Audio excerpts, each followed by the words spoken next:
हमने आसपास देखा और एक ढंग का कमरा देख उसे साफ किया और अपना सारा सामान उसके अंदर रख दिया।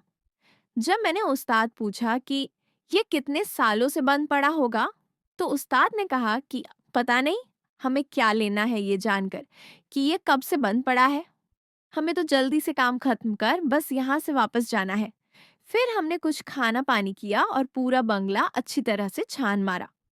पूरा बंगला खाली पड़ा था, कहीं भी कोई भी सामान रखा हुआ था। ऐसा लग रहा था जैसे कि जल्दबाजी में घर खाली किया गया हो। हमने लाइट का इंतजाम किया, बल्ब वगैरह लगाए ताकि रात को कोई दिक्कत का सामना ना करना पड़े। सबसे पहले हमें पूरे घर की साफ सफाई करनी थी, तो हमने सबसे ऊपर वाली मंजिल से शुरुआत करने का फैसला किया और फिर धीरे धीरे सफाई करते हुए नीचे आने का सोचा।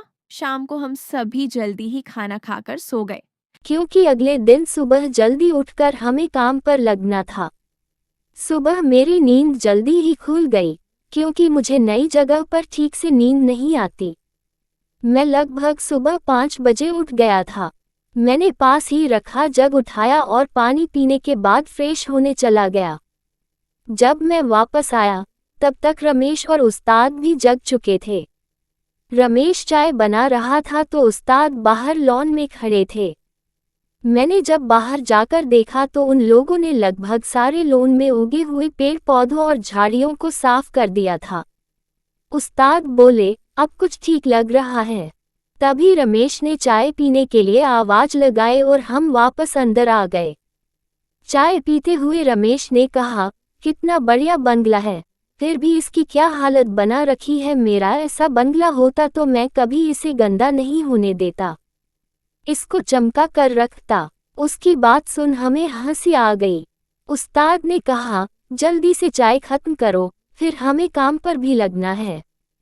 इसके बाद हम चाय खत्म कर उस बंगले की साफ सफाई में लग गया। सबसे पहले धूल मिट्टी और जो जाले वगैरह लगे थे हमें उनको साफ करना था। हमने सबसे पहले एक कमरा साफ किया और वहां काम करना शुरू किया। मैं और उस्ताद उस कमरे में रंग रोगन करने लगे और रमेश को अगला कमरा साफ करने में लगा दिया। अब धीरे धीरे काम अपनी रफ्तार पकड़ रहा था। हमने शाम तक एक कमरे पर वॉल पुट्टी और प्राइमर दीवार पर लगा दिया। अब बस उस पर पेंट करना बाकी था। शाम हो चुकी थी और हमें अपने लिए खाना भी बनाना था, तो हमने जल्दी ही काम छोड़ दिया। रमेश सब्जी छील रहा था और वही उस्ताद नहाने को चले गए थे, जबकि मैं आटे को गूंथ रहा था। खाना बनने के बाद रमेश और मैं भी नहा कर आ गए। खाना खाकर हम सो गए और अगली सुबह जल्दी ही उस्ताद ने उठा दिया। मैं उठा और चाय बनाने लगा। हमने चाय पीकर खत्म ही की थी कि हमें बाहर से किसी के बोलने की आवाज़ें आने लगी। हम सभी बाहर गए तो हमने देखा कि कुछ लोग बाहर जमा हो रखे हैं।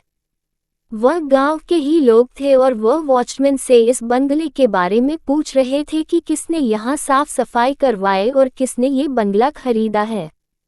ये हल्ला होता देख हम सभी बाहर चले गए। लोग बंगले को देखकर आपस में फुसफुसा रहे थे कि ना जाने किसकी मती मारी गई है, किसने ये बंगला खरीदा है, उसको कोई अंदाजा नहीं है। इस तरह की बातें उनके बीच चल रही थी। फिर उनमें से एक व्यक्ति हमारे पास आया और बोला, सब ठीक तो है, तुम्हें कुछ अजीब दिखा या एहसास हुआ? उस्ताद हैरानी के साथ उसे देख रहे थे।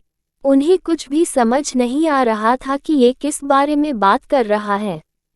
आगे की कहानी अगले भाग में। Thank you.